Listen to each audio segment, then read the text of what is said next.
com a outra mão ela tá botando uma sainha na frente. Então, ela não tá... E o tenso, a mesma coisa, troca de camisa. E ele tá lá assim, né?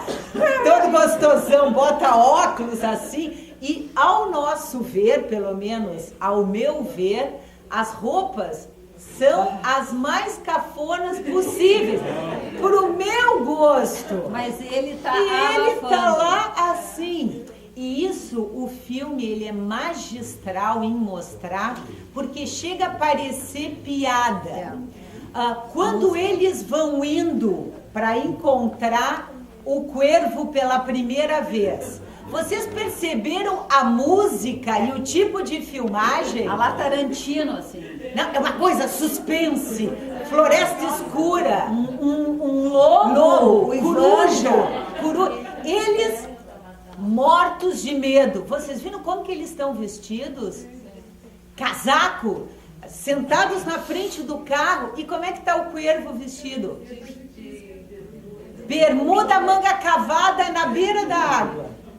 Então, o filme também vai mostrando uma contraposição entre como nós olhamos a vida alheia e como o outro vive a sua própria vida. Aquilo parecia piada, né? A gente brincou, parece Tarantino, porque vai gozando de um negócio que qual é a gravidade, qual é a tensão, mas era para os dois que estavam indo buscar um marginal, aquilo era terrível. A desconexão do tenso, querido, ele é tão tenso que ele é desconectado. E ele, por ser desconectado dele, fica tenso, porque ele não consegue cuidar da vida dele. Então ele cai ali na floresta e diz, o que foi? O que foi? Foi nada? Se levanta. Quando ela diz dos medos dele, que eram visíveis os medos dele, ele diz, medo? Eu? Medo? Que medo?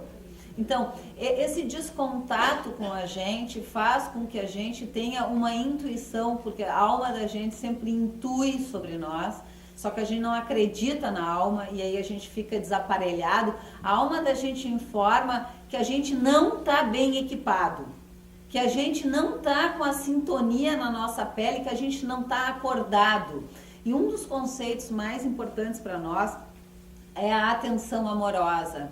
Então, aparece o tenso nos jogos de futebol completamente fisgado, que nem um pedaço de carne, assim, num açougue. Ele está completamente fisgado pela problemática, pela dramaturgia dele, e ele não consegue se dar conta do que ele está fazendo. Então, ele se machuca, ele faz gol contra, ele importuna as pessoas. Mas isso acontece com cada um de nós sempre que a gente está na vivência de algo que está nos traumatizando e que passa na nossa cabeça feito um carrossel, não dando lugar para que a gente observe e desfrute a cena que a gente está envolvido no momento.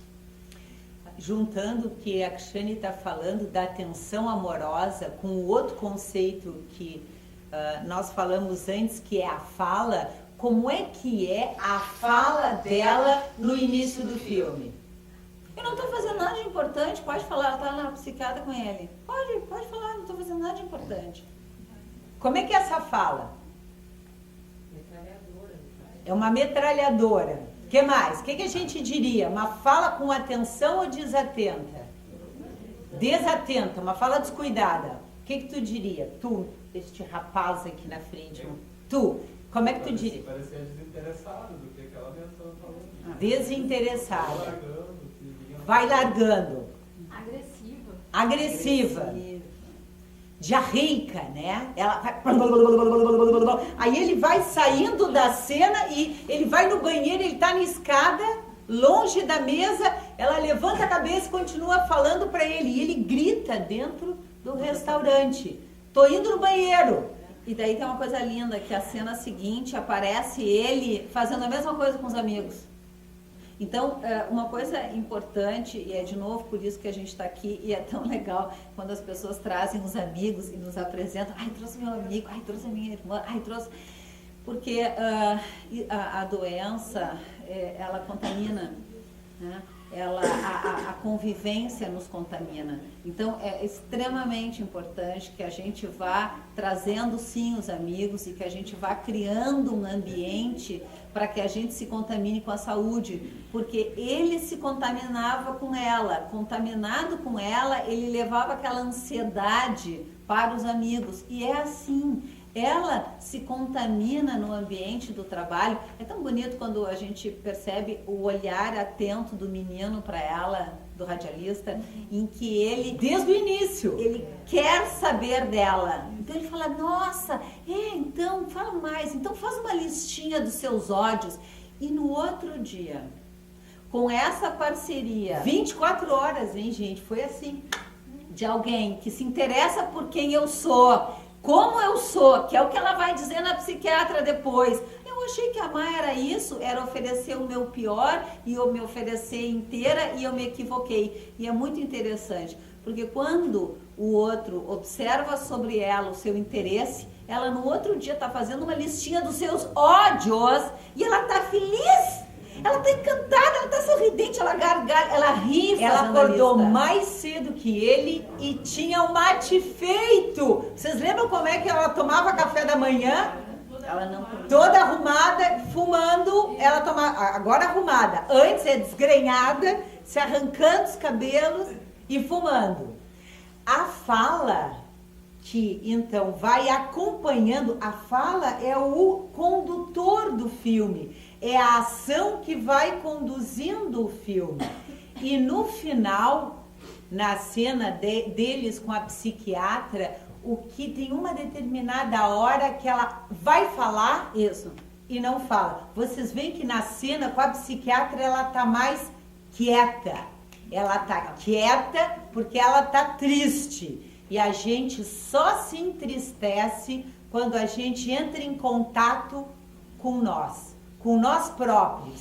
Então ela sai de um si mesmo, como vocês disseram, verborreico, agressivo, inclusive descuidado com o que está falando, completamente desconectado de si, e ela vai se entristecendo e naquela última cena ela está triste. Não quero falar, estou enojada. E aí ela diz mais do que só que ela está incomodada. Ela diz, não quero magoar, não quero ferir ninguém. Ela já se conectou com a força da fala e com a força da palavra e com a importância da escolha do que a gente entrega para o outro.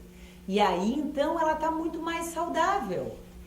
E a saúde não se expressa só no conteúdo da fala. Aquele papinho deles, a última cena deles na lanchonete, tem conteúdo aquela fala? O que tem aquela fala? Parceria. Afeto. Diz Lili. Cadê Lili? Tá lá. Diz Lili. Eu acho que eles se encontraram. Tem encontro. Mas uma coisa importante naquela fala, né, dentro do coração, como é difícil a pessoa dizer o que ela quer, o que ela deseja. Então ela oferece um sanduíche e ele faz umas caras. Isso é super bonito. Faz uns remundos. E ela novamente oferece, ele fica com ela com umas caras. Aí como é difícil, né, dizer sim, eu quero. Como é importante dizer isso. Né? É lindo, genial. Isso que o Nélio está apontando é lindo. Aquela mão coçando a cabeça para falar lá atrás. Sim, louco de vontade de falar. Oi? A parceria depois da divisão do sanduíche. Isso. Ela é muito bonito isso que o Nélio lembra. Ela fala, vamos falar. Ela combina, vamos falar. E ele diz, vamos falar. E é difícil, é exigente falar, é cansativo falar. E é para isso que a gente se instrumentaliza, porque de verdade isso é um processo de aprendizagem. Aprender a falar, e por isso que a gente, né, chama as pessoas para falar, é aprender a falar, aprender a comunicar o que vai dentro da gente, é uma arte. E vocês viram que lindo que é quando eles estão ali naquele lugar para assinar o divórcio. Vocês lembram sempre o que ele falava para ela sobre o cigarro? Não fumo, não fumo, não fumo, não fumo. Genial. E aí Ela que nunca perguntou se era lugar de fumar, pega o cigarro e diz: aqui não se pode fumar, não é? Quer dizer, a coisa pronta para ele dizer não fuma. E repetir aquela tentativa de controle. E o que ele diz para ela? Que do mesmo ela vai fazer o que ela quer e que a gente só faz o que quer, né? Se quiser, fuma. E aí o que ela fez? Não fumou. Ela não queria. Mas como a gente precisa, que é o que aponta o Nélio, do outro para ir se encontrando nesse outro. Porque quando ele faz os muxoxos, ela diz para ele: diz que tu queres.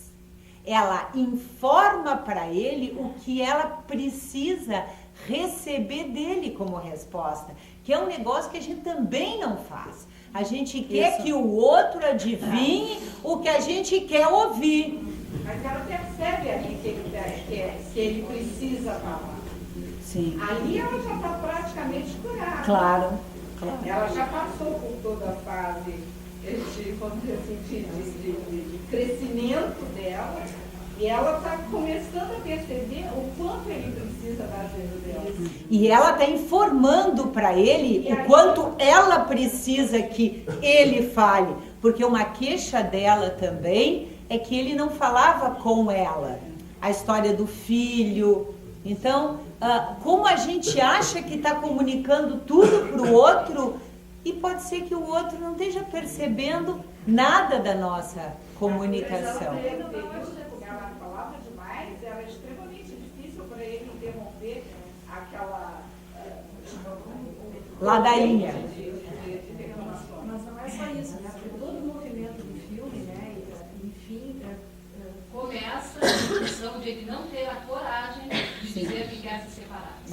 Eu acho isso muito bonito também no filme, porque é a dificuldade dos dois, na verdade, né? Ele não ter a coragem, aquele ensaio dele, eu quero me separar, é a falta de coragem de dizer aquilo que é o que está indo mais forte no sentimento dele. Ele também não consegue fazer isso. E ele passa pela transformação junto com ela, porque quando ele liga lá de noite, quando ele diz no boy, né, a primeira vez no celular ele desliga, é aquela mesma falta de coragem lá no início de dizer aquilo que é mais profundo. E da segunda vez ele consegue dizer. E aí diz. De alguma maneira, ele também se transforma em conseguir dizer aquilo que é mais importante do ponto de vista do que ele está sentindo, que era o que ele também não conseguia, que era um limite dele também, né? Os dois se curam juntos. Só um pouquinho. Tinha a Lili, os três, é verdade. Porque a Lili aqui na frente e depois tu. Fala, Lili. não era essa questão de que, como ela falava muito, ela não dava espaço também para ele. E foi se recolher. Olha só. E convinha, né? Olha só o que a Lili diz, que bacana. Ela não dava espaço para ele, como se o espaço dele precisasse da cedência dela. Do chamamento dela. Porque isso é uma coisa muito importante. Nós também nos ocultamos atrás disso, né? E ela não dava o espaço, mas ele aproveitava, ele se ocultava atrás desse não espaço dela, né? Porque depois mudou, inclusive ela vem numa cena assim de oferecimento, ela se levanta da cadeirinha dela e vai para o outro lado, e o professor está se anotando. Vamos só ver as gurias aqui, depois Neiva. o Sérgio. Neiva, fala. Oi. Aqui, Neiva. Não, eu não sou a Neiva. Não é a Neiva, tá bem. Eu sou a Bibi. Bibi. A Neiva era a nossa outra colega do teatro. Bibi. Tá bem. Uma homenagem para a Neiva. Pra Então. tu te lembrar. Isso. Bom, eu acho que no fundo nenhum dos dois queria se separar. Então, era um mecanismo que cada um podia fazer. Ele não falava, ela falava demais.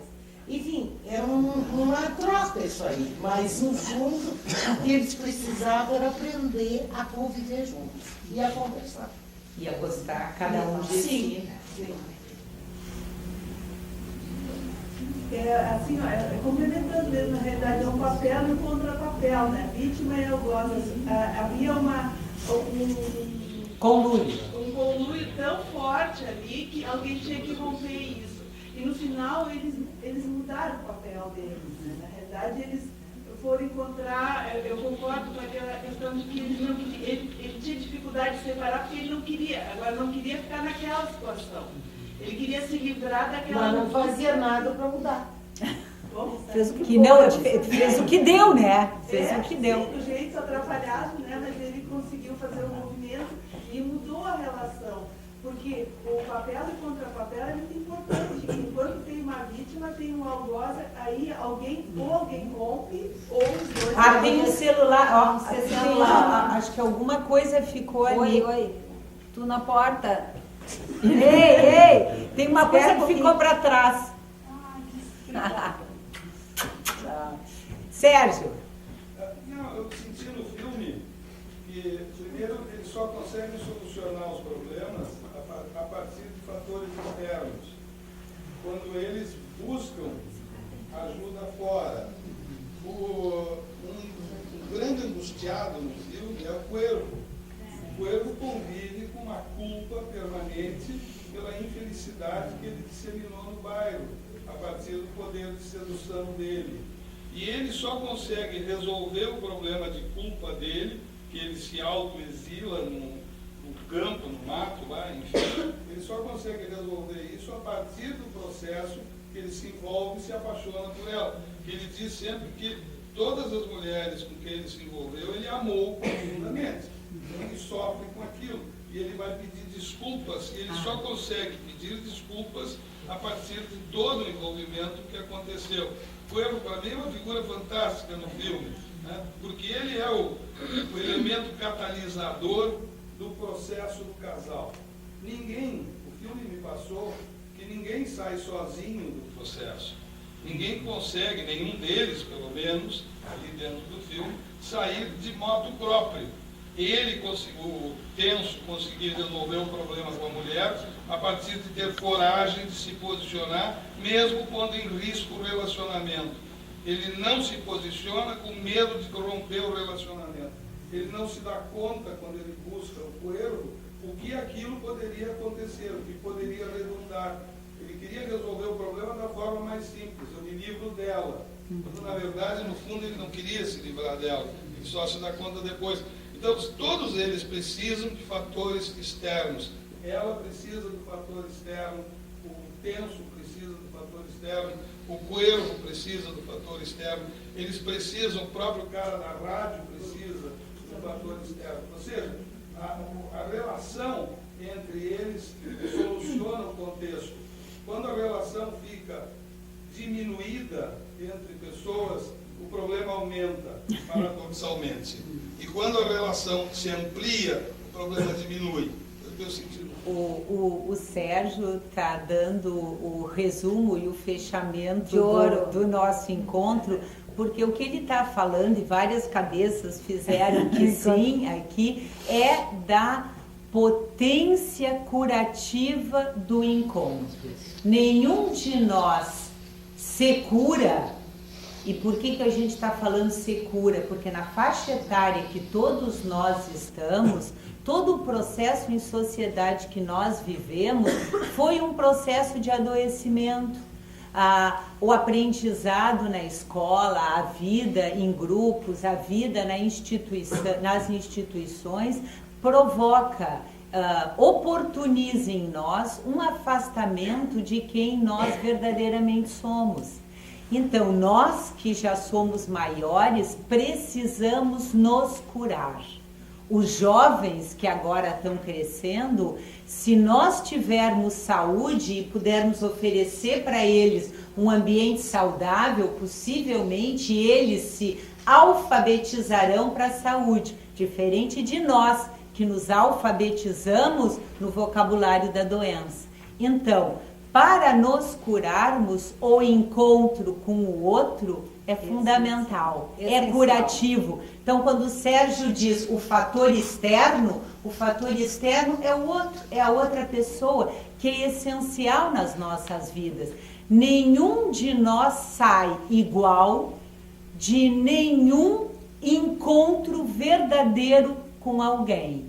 Se cada um de nós está de fato aqui agora, nenhum de nós sai do jeito que nós entramos, porque é impossível, porque a gente tem dentro de nós uma força de saúde que a gente chama de potência criativa, que está sempre pulsando, e no encontro com a Jamile, no encontro com a Mariana, o nosso encontro ativa a minha força e ativa a potência delas. E é por isso que quando a gente se encontra e que quando a gente trabalha em grupo, a gente sai muito mais do que quando a gente chega sozinho, porque a gente precisa da potência e da saúde do outro para ampliar a nossa potência. É isso que a fala do Sérgio lindamente aponta, e eu acho que é a forma mais bonita de a gente terminar hoje, apontando que o que nós vimos no filme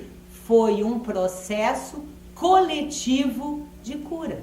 Todos se curaram, porque estavam todos adoecidos. Alguns mais si próprios, porque apesar do sentimento de culpa, que seria por si só um assunto para um próximo filme, ele ainda desfruta de quem ele é, mas ainda tem um gancho com a doença. Os outros menos. E é assim que a gente se ajuda. Um dia cada um de nós pode mais e o outro dia pode menos. E quando a gente está junto, a gente sempre pode um pouquinho mais do que podia quando a gente estava sozinho. Uma delícia! Uma delícia! Queridos, até quinta! Um excelente fim de semana para vocês. Até quinta. E se vocês quiserem, café, filosofando com o santo de casa, no café. Paixão ou amor? Tchau. Beijo. Beijo. Eu quero saber se saiu aí tudo certinho.